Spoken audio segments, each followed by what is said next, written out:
पहला प्रश्न, यदि कक्षा में कोई छात्र भयवश प्रश्न का उत्तर जानते हुए भी ठीक तरह से उत्तर नहीं दे पाता है तो आप उसे स्वयं उत्तर बता देंगे, भय के मूल कारणों को जानेंगे, उत्तर देने के लिए बार बार कहेंगे, दूसरे छात्र से प्रश्न पूछेंगे।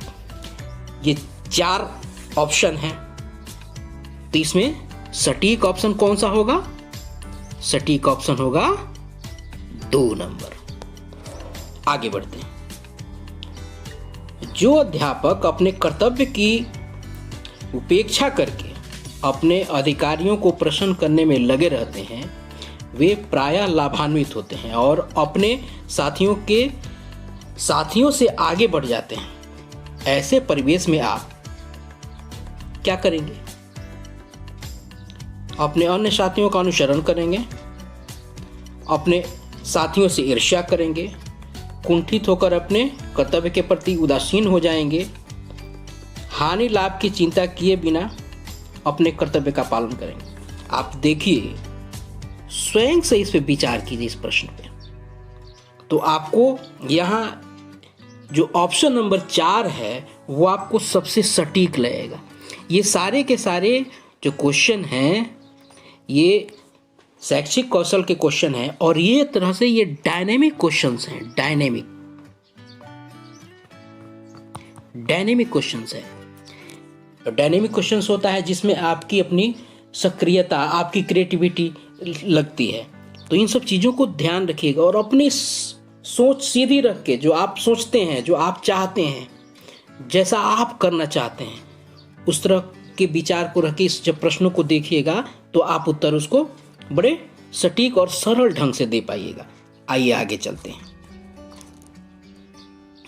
तीसरा प्रश्न, आपके विचार में विद्यालय में छात्रों के शैक्षिक भ्रमण का प्रबंध करना आवश्यक है क्योंकि इससे अभिभावक प्रसन्न होंगे, छात्रों को प्रत्यक्ष संपर्क से ज्ञान प्राप्ति का अवसर मिलता है, अध्यापक कुछ दिनों तक कक्षा शिक्षण से मुक्त रहते हैं, छात्रों को कुछ दिनों तक विद्यालय नहीं जाना पड़ता है। आप सोच के देखिए कि इस तीसरे नंबर में आपको सबसे सटीक क्या लगता है। आप जब देखिएगा तो ऑप्शन नंबर 2 जो है वो सबसे आपको सटीक दिखेगा। आइए आगे बढ़ते हैं। एक अध्यापक के रूप में विद्यालय शिक्षा समिति से आप क्या समझते हैं? अब यह एक महत्वपूर्ण बिंदु है। विद्यालय शिक्षा समिति कहने के लिए तो प्रश्न में केवल विद्यालय शिक्षा समिति लिख दिया गया है, लेकिन विद्यालय शिक्षा समिति एक ऐसा बिंदु है, एक ऐसा पॉइंट है जिससे बहुत सारे प्रश्न बनते हैं। तो पहले हम विद्यालय शिक्षा समिति के बारे में हम जानते हैं। आइए पहले विद्यालय शिक्षा समिति इसके बारे में जानेंगे, तब हम आगे इस प्रश्न का उत्तर लेंगे। पहले आइए विद्यालय शिक्षा समिति को समझते हैं कि विद्यालय शिक्षा समिति है क्या, उसका गठन कैसे होता है। अब विद्यालय शिक्षा समिति को जानने से पहले कि बिहार विद्यालय मुक्त और अनिवार्य शिक्षा अधिनियम जो आया था 2011 में, उसके अनुसार, उस अधिनियम के अनुसार इसका गठन किया गया है और उसी की धाराएं, उसी की सारी व्यवस्थाएं विद्यालय शिक्षा समिति पर लागू होती हैं। तो आइए इस चीज को हम एक एक करके समझते हैं और जानते हैं कि ये आखिर है क्या, विद्यालय शिक्षा समिति होता क्या है, इसका गठन कैसे किया जाता है, इसके सदस्य कितने होते हैं। तो हमें ये जानना आवश्यक है कि विद्यालय शिक्षा समिति है यह बिहार राज्य बच्चों की मुफ्त एवं अनिवार्य शिक्षा नियमावली 2011, वो शिक्षा नियमावली जो है वह 2011 है, उसको हमें जानना बहुत आवश्यक है। तो शिक्षक नियमावली जो है वो 2011 है। उसके अनुसार, उसी की अधिनियम की धारा 21 और 22 के अनुसार विद्यालय समिति का गठन और कार्य निर्धारित किए गए। समिति का गठन किया जाता है, आपको पता है कि समिति का एक गठन किया जाता है राज्य सरकार, स्थानीय प्राधिकार द्वारा स्थापित, नियंत्रित एवं धारित प्रत्येक प्रारंभिक विद्यालय के लिए विद्यालय शिक्षा समिति। अभी ये आपको ध्यान देना है, विद्यालय प्रारंभिक जो होगा प्रारंभिक विद्यालय है उसके लिए विद्यालय शिक्षा समिति का गठन किया जाता है। यह एक प्रश्न है जिसमें न्यूनतम 50% माताएं हैं। अब देखिए आपको यहीं से 2 प्रश्न निकल के आ गए। विद्यालय शिक्षा समिति प्रारंभिक विद्यालयों के लिए होता है, न्यूनतम 50% उसमें माताएं रहेंगी। उसके अलावा एक और प्रश्न आपको निकल के आ गया, किस अधिनियम के 211, उसकी धारा 21 और 22। उसके बाद आता है, आगे चलते हैं, सदस्यों की संख्या चलते हैं और जल्दी जल्दी समझते हैं। समिति के सदस्यों की संख्या, समिति के सदस्यों की कुल संख्या 17 है। इस चीज को आपको ध्यान रखना है। इसका जो पदेन अध्यक्ष होता है, इसका जो पदेन अध्यक्ष है वह कौन होता है? उस ग्राम पंचायत या नगर निकाय से संबंधित वार्ड सदस्य, जो वार्ड सदस्य होते हैं उस विद्यालय जिस पोषक क्षेत्र में है, जिस वार्ड में है, जिस नगर निकाय में है, उसका जो वार्ड सदस्य होगा वो पदेन सदस्य अध्यक्ष होता है उसका। और विद्यालय का प्रधानाध्यापक या प्रधान जो होता है वह एक सदस्य होता है। छात्र छात्राओं की माताएं, उनकी संख्या 9 है, वो चयनित होते हैं, जिसमें से अलग अलग उनका पूरा का पूरा ब्रेकअप है। पिछड़ा वर्ग से 2, अत्यंत पिछड़ा वर्ग से 2, अनुसूचित जाति अनुसूचित जनजाति से 2, सामान्य जाति से 2 तथा एक माता सदस्य निःशक्त बच्चों से होती है। ये 9 जो हैं ये छात्र छात्राओं की माताएं हैं। जीविका के ग्राम संगठन एवं महिला जो समूह है उसके अध्यक्ष या प्रधान, उसके 2 लोग होते हैं। अब आते हैं आगे, समझते हैं, अगला देखते हैं। हमने जाना कि 17 सदस्य होते हैं, इस सदस्य का ब्रेकअप हम देखते हैं। अब उसके बाद है आपका छात्र प्रतिनिधि, जो चयनित 2 होंगे उनके। छात्र प्रतिनिधि कहाँ से आएंगे? आपको बाल संसद से। छात्रा प्रतिनिधि मीना मंच से। एक आपका छात्र प्रतिनिधि होगा और एक छात्रा प्रतिनिधि होगा। विद्यालय के वरीयतम शिक्षक, दाता जो भूमि दाता होगा वो एक सदस्य होगा। उसके बाद एक आमंत्रित सदस्य जो सीआरसी होते हैं। अब तो सीआरसी नहीं रहे, लेकिन संकुल अब संचालक के रूप में होंगे, वो एक आमंत्रित सदस्य के रूप में रहेंगे। यहाँ हमने मूल चीज शिक्षा समिति के चीजों को समझा और जाना।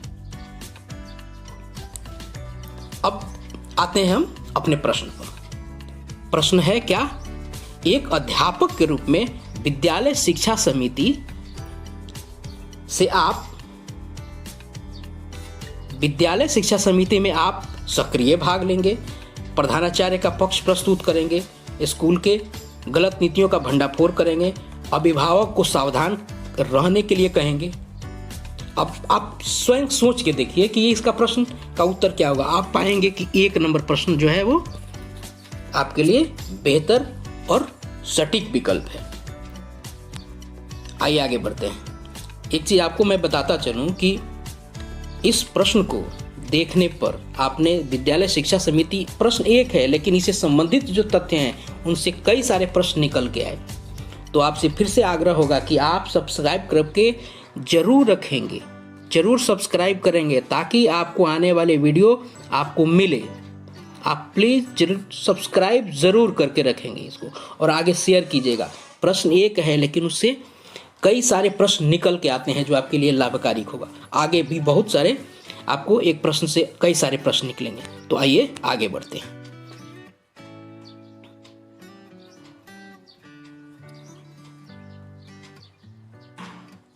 अब आते हैं 5वें नंबर प्रश्न पे। यदि आपकी लॉटरी खुल जाए तो उसका कुछ भाग खर्च करेंगे मंदिर के निर्माण में, अच्छी पुस्तकों के क्रय में, अपने लिए फैशनेबल ड्रेस खरीदने पे या सैर सपाटे पर। अब आप एक शिक्षक, चूंकि आप शिक्षक हैं तो आप शिक्षक के नाते आप इसमें से ढूंढेंगे तो एक चीज है जो एक शिक्षक के नाते वो सटीक बैठता है और वो है ऑप्शन नंबर 2। आइए आगे चलते हैं। कक्षा के पाठ पढ़ाते समय अचानक कोई छात्र प्रश्न पूछता है तो उस प्रसंग से मेल नहीं खाता है तो आप क्या करेंगे? अगर कोई बच्चा है प्रश्न पूछता है, जिस टॉपिक को पढ़ा रहे हैं उससे अलग टॉपिक से वो प्रश्न पूछ देता है, तब आप क्या करेंगे? इसमें आपकी जो आपका विवेक क्या कहता है आपका शिक्षण कौशल क्या कहता है वो वहाँ आपको दिखाना पड़ेगा। असमय प्रश्न पूछने के लिए छात्र को डांटेंगे, उस समय छात्र की संख्या समाधान करेंगे, पाठ समाप्त होने के बाद समाधान खोजने को कहेंगे, छात्र को आश्वस्त करेंगे कि पाठ समाप्ति के बाद उसकी संख्या का समाधान किया जाएगा। अब आप देखिए इसमें से सबसे सटीक ऑप्शन जो है वो ऑप्शन नंबर 4 है। आप स्वयं से देखेंगे वो आपको दिखेगा। अगर सामान्य और अपने खुद के मन से पूछें तो ये यही कौशल है। ये सब डायनेमिक प्रश्न होते हैं जो आपके अपने विचार से संबंधित होते हैं। आइए आगे बढ़ते हैं और देखते हैं।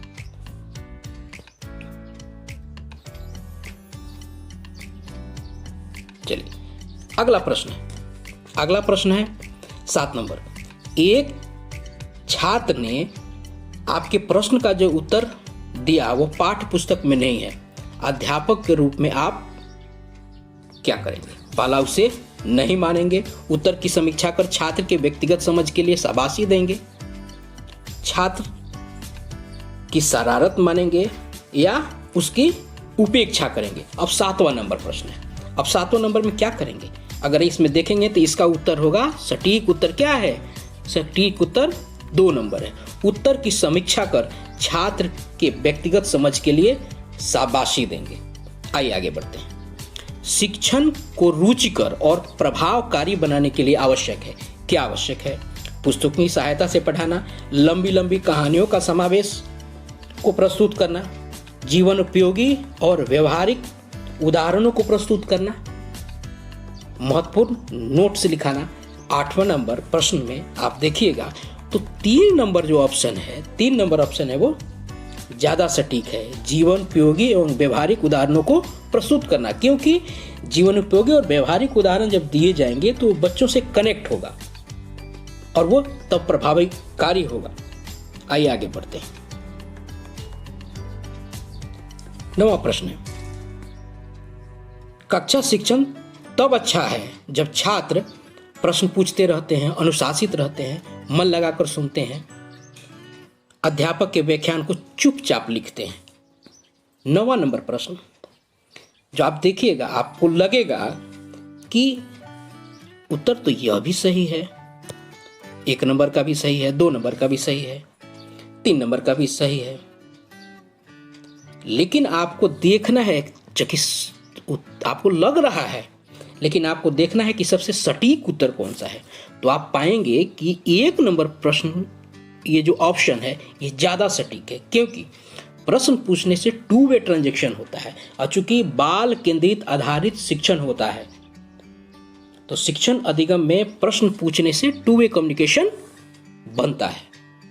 इसलिए इस प्रश्न का उत्तर जो होगा वो 1 नंबर का 2 वे कम्युनिकेशन। बच्चे पूछेंगे तो यानी उनके अंदर एक्टिविटी हो रही है, क्रियाशीलता बढ़ रही है, तभी वो प्रश्न पूछ रहे हैं, तो यानी 2 वे ट्रांजैक्शन हो रहा है।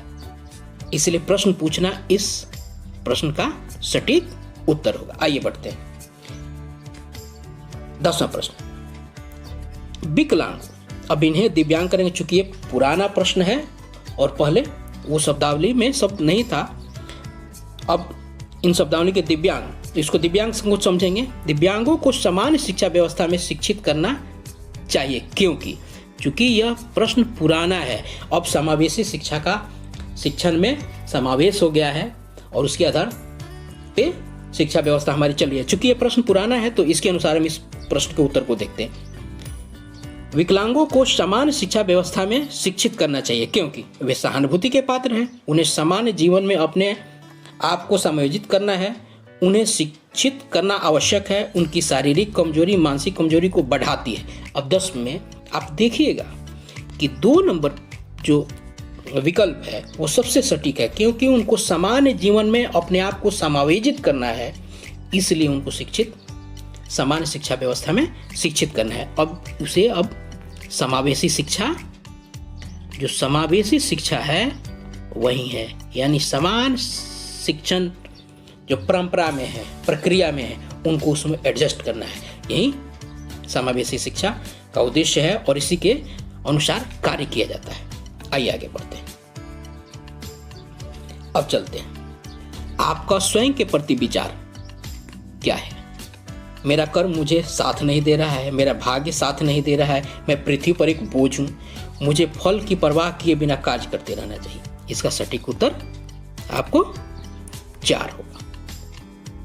मेरा कर्म मुझे साथ नहीं दे रहा है, क्या ऐसा हो ये कहना, ये तो एक पश्चाताप और ये अलग तरह का भाव है, ये नकारात्मक भाव है। यह देखेंगे तो 4 नंबर उत्तर आपका सबसे सटीक है। एक शिक्षक के रूप में 12वां नंबर प्रश्न, एक शिक्षक के रूप में आपका महत्वपूर्ण विचार है। गृह कार्य कम देना, भय द्वारा विद्यार्थी को अच्छे कार्य के लिए प्रेरित करना, कठिन परिस्थिति में भी आत्मविश्वास बनाए रखना, दूसरों के सुझावों को महत्व देना। 12 नंबर प्रश्न का उत्तर होगा 3, तीसरा। चलिए आगे बढ़ते हैं। 13 नंबर, जब आप कार्य आरंभ करते हैं तो किस विषय पर अधिक सोचते हैं? कार्य के प्रति और योजना पर, कार्य में लगने वाले समय एवं खर्च पर, कार्य की सफलता और असफलता पर, और उपयुक्त सभी पक्षों पर। यहाँ देखिएगा कि 13 नंबर में उपयुक्त सभी पक्षों यानी इन तीनों पर आप अधिक सोचते हैं। कार्य की प्रगति और योजना पर भी सोचते हैं, लगने वाले समय खर्च पर भी सकते हैं, कार्य और सफलता असफलता पर भी सोचते हैं। तो ये चौथा ऑप्शन है वो सटीक है और यही सही है। आपसे कोई तर्क वितर्क करे और आपका उसके प्रति कैसा दृष्टिकोण संभाव्य है? तर्क वितर्क करने में कोई संकोच नहीं करेंगे, तर्क वितर्क करने वाले से छुटकारा पाने के लिए बहाना करेंगे, तर्क वितर्क करने वाले से कुछ सीखने की कोशिश करेंगे, उसके प्रति कोई रुचि नहीं लेंगे। 14वां नंबर प्रश्न, उत्तर आपके अनुसार देखिएगा तो 3 नंबर प्रश्न विकल्प जो है इस प्रश्न का सबसे सटीक होगा। तर्क वितर्क करने वाले से कुछ सीखने की कोशिश करेंगे। आइए आगे बढ़ते हैं। अक्सर आप अपना काम निकालना चाहते हैं, आप अपना काम निकालना चाहते हैं, दूसरे को कष्ट पहुंचाकर, झूठ बोलकर, समय का सदुपयोग करके, और इनमें से कोई नहीं। 15 नंबर प्रश्न आप देखिएगा, 15 नंबर प्रश्न का उत्तर आपको तीसरा नंबर ऑप्शन है। अब आगे बढ़ते हैं। 16वां नंबर प्रश्न, बच्चों के विकास के लिए उपयोगी मानते अच्छी पढ़ाई होनी चाहिए, बच्चों के सभी क्रियाकलापों पर विशेष ध्यान देना चाहिए और उनकी गड़बड़ियों को शीघ्र दूर करना चाहिए, बच्चों को अच्छी बात करनी चाहिए, बाल मनोविज्ञान की शिक्षा देनी चाहिए। आप दूसरा नंबर प्रश्न इसका का विकल्प जो होगा दूसरा नंबर विकल्प सही है। आइए आगे बढ़ते हैं।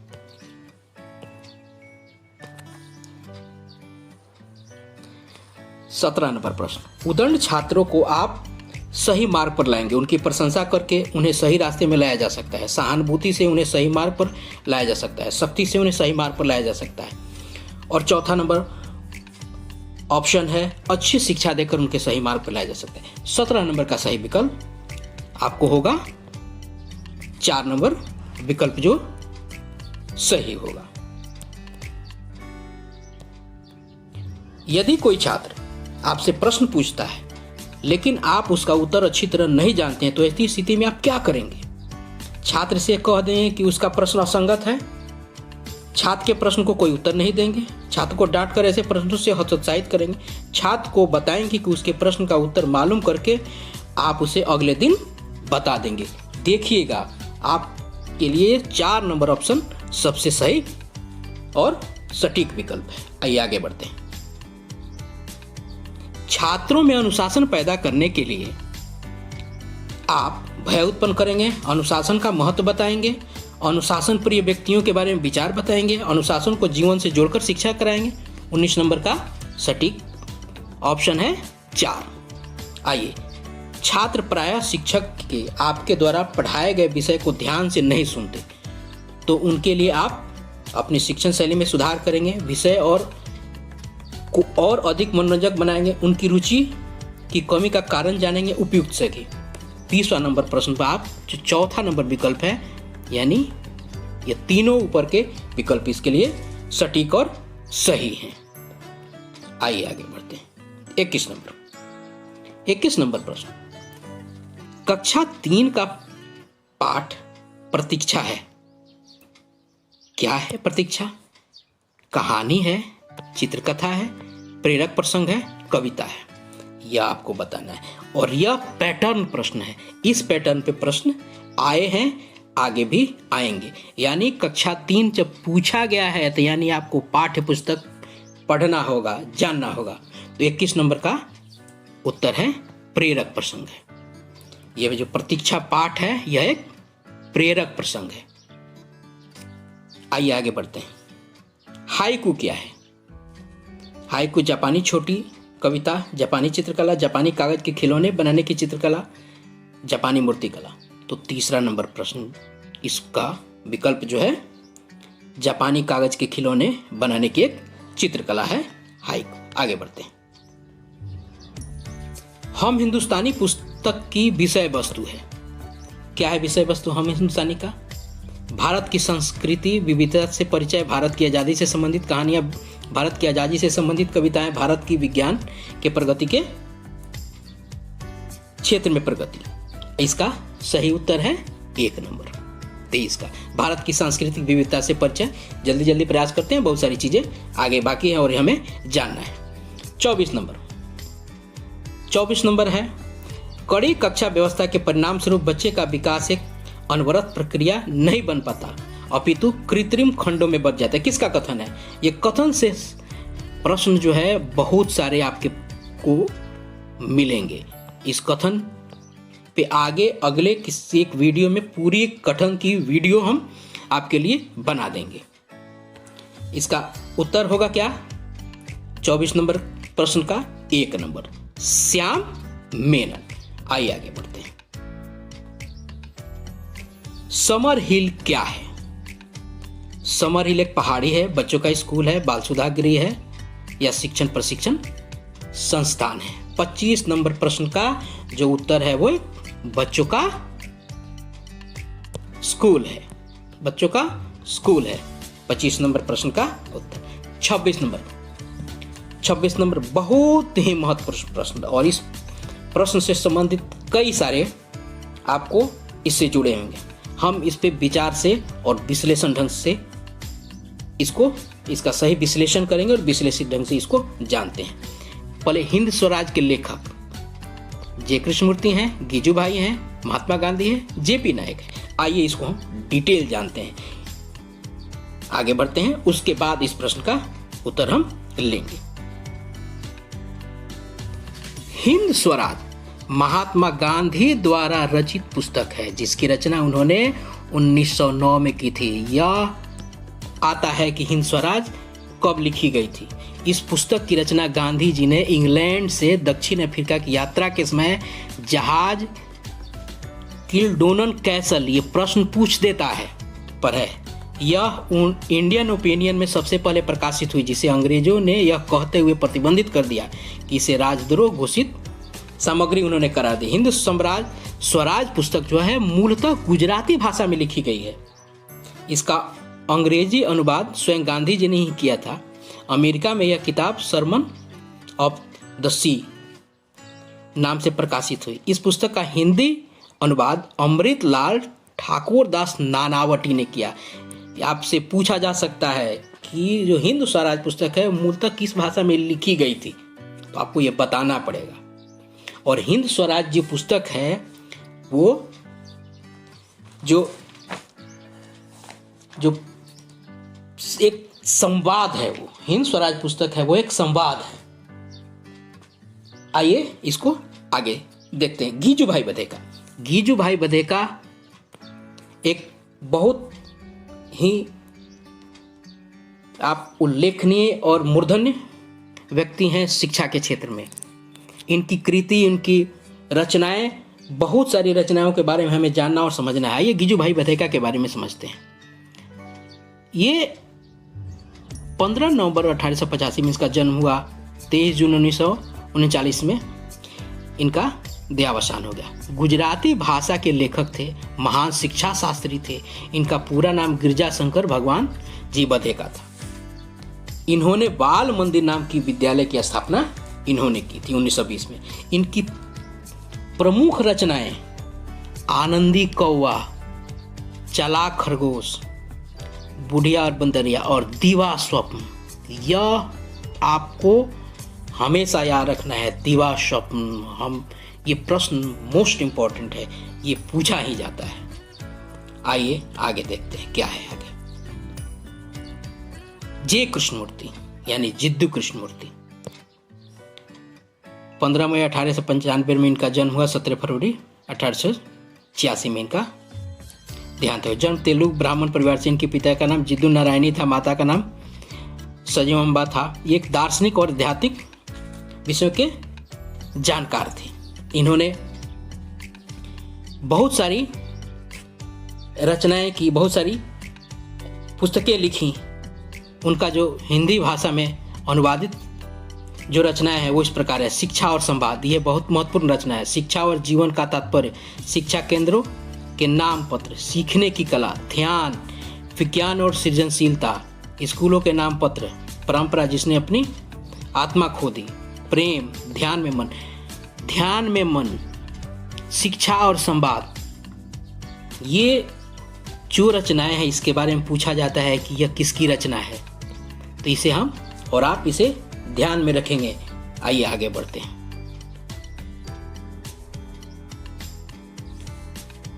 अब जेपी नायक, ये 5 सितंबर 1907 और 30 अगस्त 1981 इनके जन्म और मृत्यु का है। ये जयंत पांडुरंग जेपी नायक के नाम से जानते हैं। ये भारतीय शिक्षक हैं।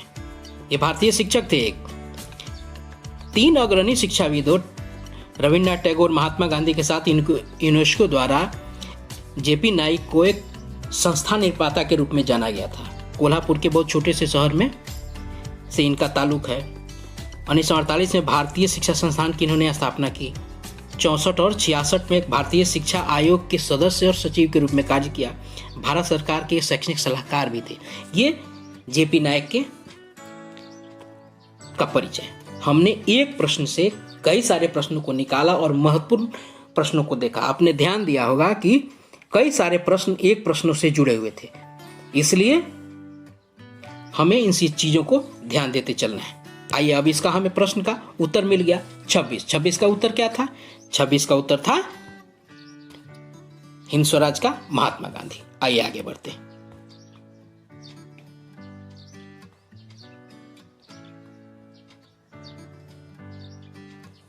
बोधि संवाद की स्वाध्याय सामग्री के आधार पर निम्नलिखित के जोड़े की पहचान करें।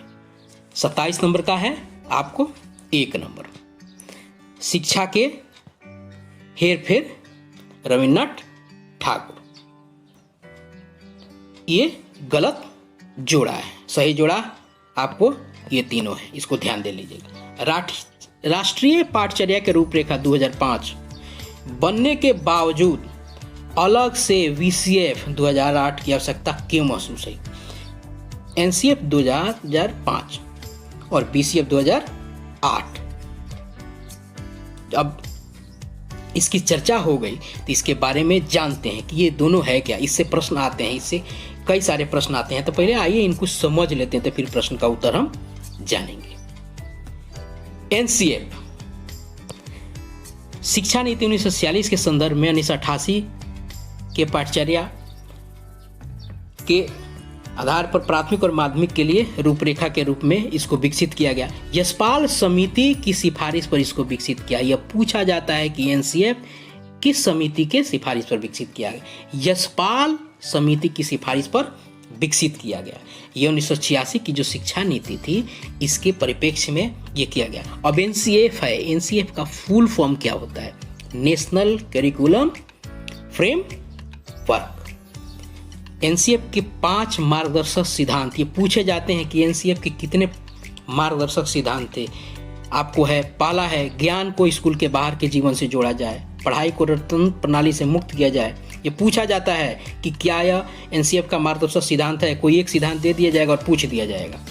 पाठचर्या पाठ्य पुस्तक केंद्रित न रह जाए, कक्षा कक्षी गतिविधियों को जोड़ा जाए, इसे लचीला बनाया जाए, कक्षा कक्ष को जो है गतिविधियों से जोड़ा जाए, राष्ट्रीय मूल्यों के प्रति आस्थावान विद्यार्थी तैयार हों और राष्ट्रीय महत्व के बिंदुओं को पाठ्यक्रम में शामिल कीजिए। 5 महत्वपूर्ण जो बिंदु है ये NCF के 5 सिद्धांत हैं। आइए आगे बढ़ते हैं, पहले और समझते हैं तब इसको आगे देखेंगे। BCF, ये है BCF 2008, बिहार कैरिकुलम फ्रेमवर्क 2008, जिसे हिंदी में पिछले स्लाइड्स में NCF के में कैरिकुलम का स्पेलिंग कुछ गलत टाइप हो गया था, उसको आप ऐसे ही समझेंगे। उसको बिहार पाठचर्या 2008 कहा जाता है। और चूंकि NCF के ढांचा पर ही इसका निर्माण होता है, उसके मूल सिद्धांतों से छेड़छाड़ नहीं किया जाएगा। BCF जो बनाया गया वो बिहार की भौगोलिक और इसकी स्थानीय स्थिति को देखते हुए राज्य ने इस पाठ्यक्रम को बनाया गया, और बिहार बनाने वाला ऐसा प्रथम राज्य माना जाता है। अब हमने इस एक प्रश्न से कई सारे प्रश्न निकाले, हमने इससे कई सारे प्रश्न बने। हमने जाने कि किस समिति की सिफारिश पे बना, इसका फुल फॉर्म क्या होता है। तो आइए इसको समझते हैं, इस प्रश्न का उत्तर देखते हैं कि इस प्रश्न का उत्तर होगा आपको 2 नंबर। बिहार की सामाजिक, आर्थिक और शैक्षिक परिस्थिति, जैसे मैंने आपको कहा कि NCF होने के बाद BCF की आवश्यकता क्यों पड़ी, क्योंकि बिहार की अपनी एक परिदृश्य है, अपनी इसकी भौगोलिक और सामाजिक, आर्थिक और अपनी एक परिस्थिति है, उसके अनुसार इसकी सफलता के लिए BCF का निर्माण हुआ और उसकी परिकल्पना की गई और उसका निर्माण किया गया। आइए समझते हैं, आगे बढ़ते हैं। अब देखते हैं 29, साक्षरता शिक्षित करने के साधनों में से एक है। साक्षरता अपने आप में शिक्षा नहीं, यह कथन किसका है? कथन से बहुत सारे प्रश्न आपको देखने को मिलेंगे। हम अगले स्लाइड में कुछ कथन को ये देखेंगे। साक्षरता शिक्षित करने के लिए एक साधन है, साक्षरता अपने आप में शिक्षा नहीं, यह कथन किसका है? अगर इस उत्तर देखें तो उत्तर इसका 4 नंबर होगा।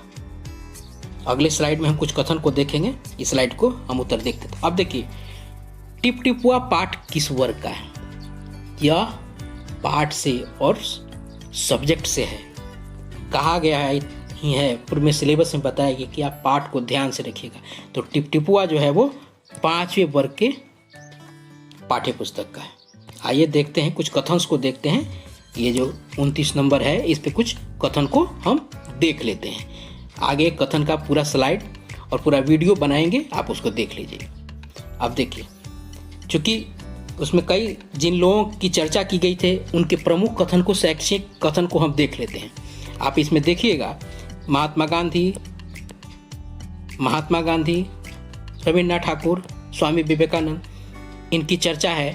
तो इनके जो शैक्षिक प्रमुख जो कथन है उसको हम देखते हैं। कथन से सवाल हो सकता है वो वैसे कथन आ जाए, तो आपसे इस प्रश्न से कई सारे जो और प्रश्न बन सकते हैं, तो उसको हमने देखा। आइए देखते हैं। गांधी जी के अनुसार शिक्षा से मेरा अभिप्राय बालक और मनुष्य के सर्वांगीण विकास और शारीरिक, मस्तिष्क और आत्मा से है।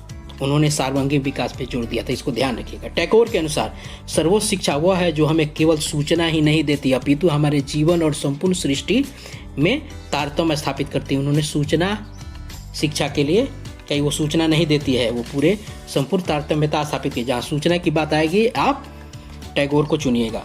स्वामी विवेकानंद के अनुसार मनुष्य में निहित परिपूर्णता का उद्घाटन करना ही शिक्षा है। मनुष्य के भीतर ही ज्ञान है, बाहर से कोई ज्ञान नहीं दिया जा सकता है। ये विवेकानंद का कथन है कि उसके अंदर ही ज्ञान है, उसे बाहर से नहीं दिया जाता है, बस उसकी परिपूर्णता को आगे निखारा जाता है, उसका उद्घाटन किया जाता है। आइए आगे प्रश्न को देखते हैं और समझते हैं। अब रविन्द्रनाथ ठाकुर, इनके बारे में जानते हैं कि हमारे राष्ट्रीय जो गान है उसके रचयिता हैं। इनके बारे में आप कुछ जान, और आप इसके लिए एक अपडेट हम कर लेते हैं। आप अपडेट हो जाइए कि ये रविन्द्रनाथ ठाकुर ने बांग्लादेश का भी राष्ट्रगान लिखा था, जिसको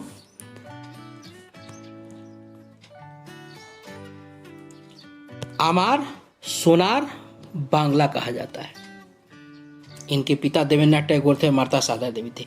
आइए इनके कुछ महत्वपूर्ण, आप लोग इस वीडियो को स्लो करके भी देख लीजिएगा, मैं अभी और कई सारे प्रश्न है, उसको देखना है, इसलिए मुझे जल्दी जल्दी चलना मेरी मजबूरी है।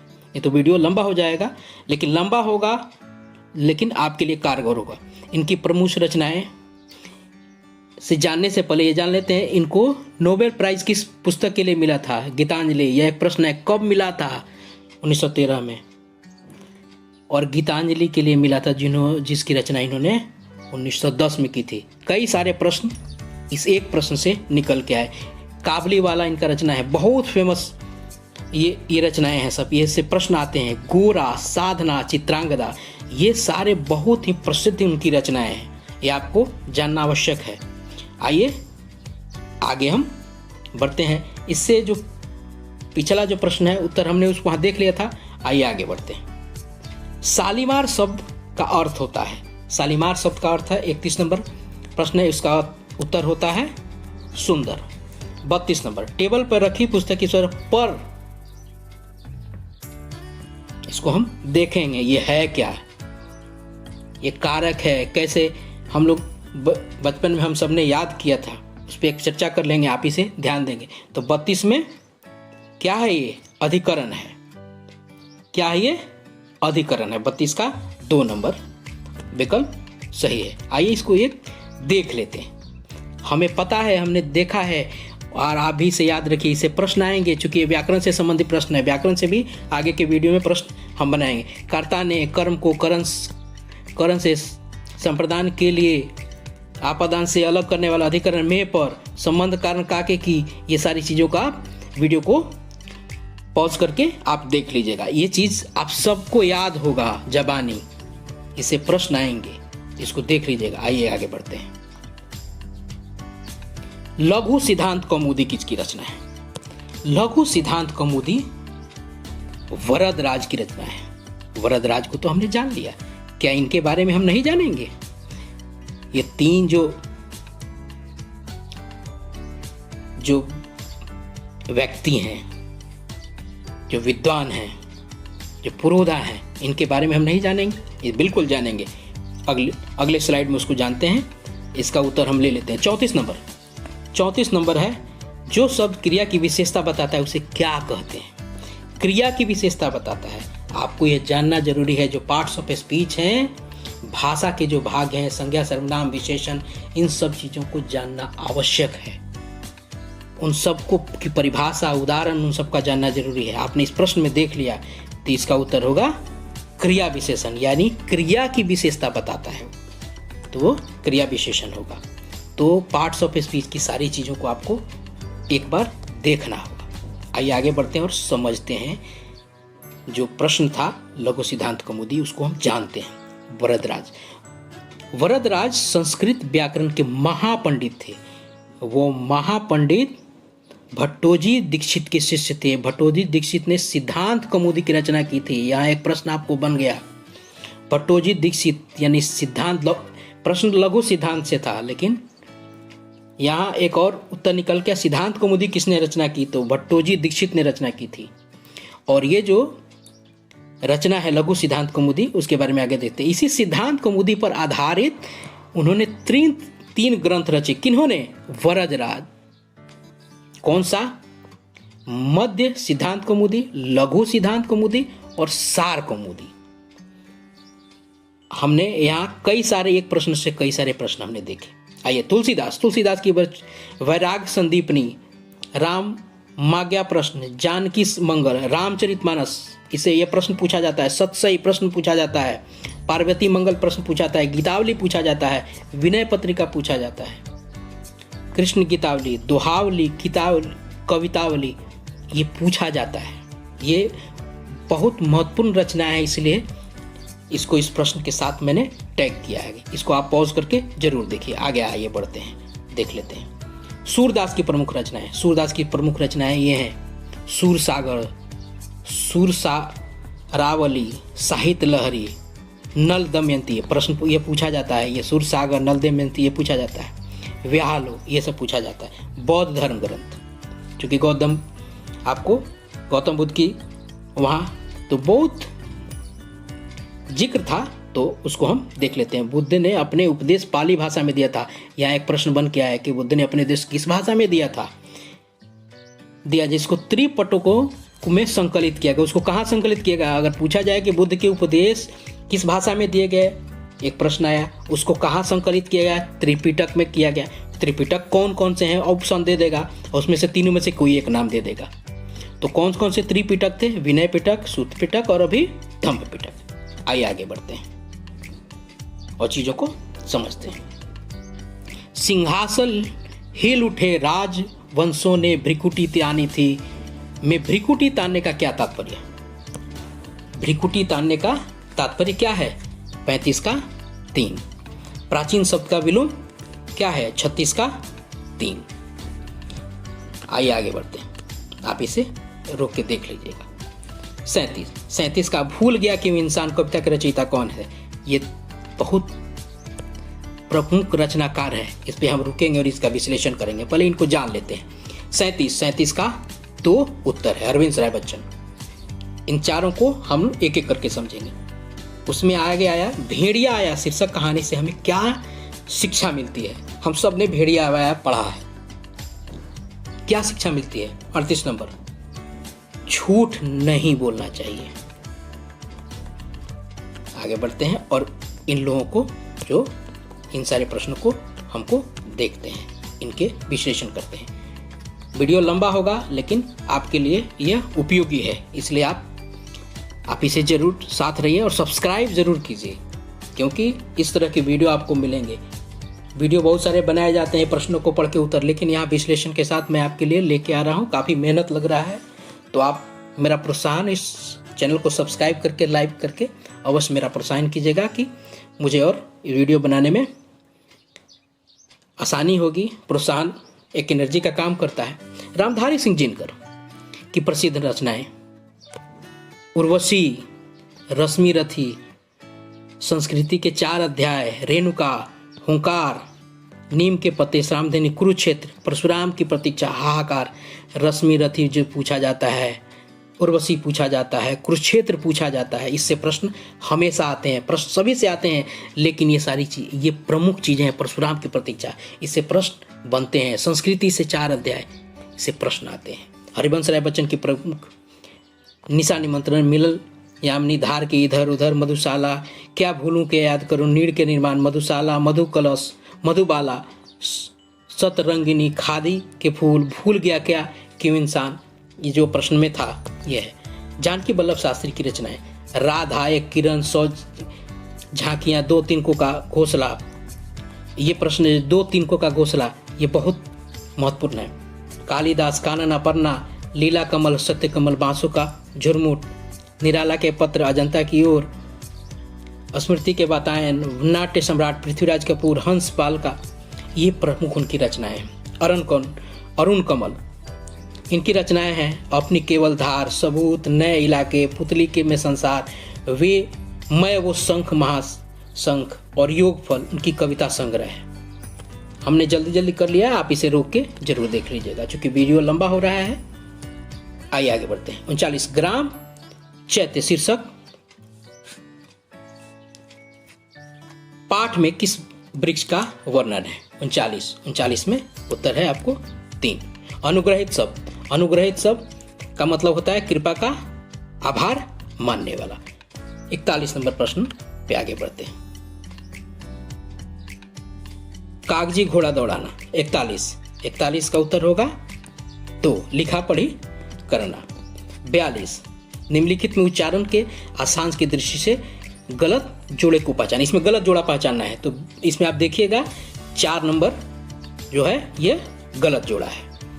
हम ये उच्चारण स्थान बहुत महत्वपूर्ण है। मैं अभी जल्दी में इन सब चीज़ों को बता देता हूँ, लेकिन आप इसको डिटेल में जरूर इसका अध्ययन कीजिएगा। अगले वीडियो में बता देता हूँ। आइए अगले स्लाइड्स में अब देखिए, कंठ से जो होता है वो क ख ग घ ङ, मूर्धन्य से जो होता है वो ट ठ ड ढ ड ढ र स।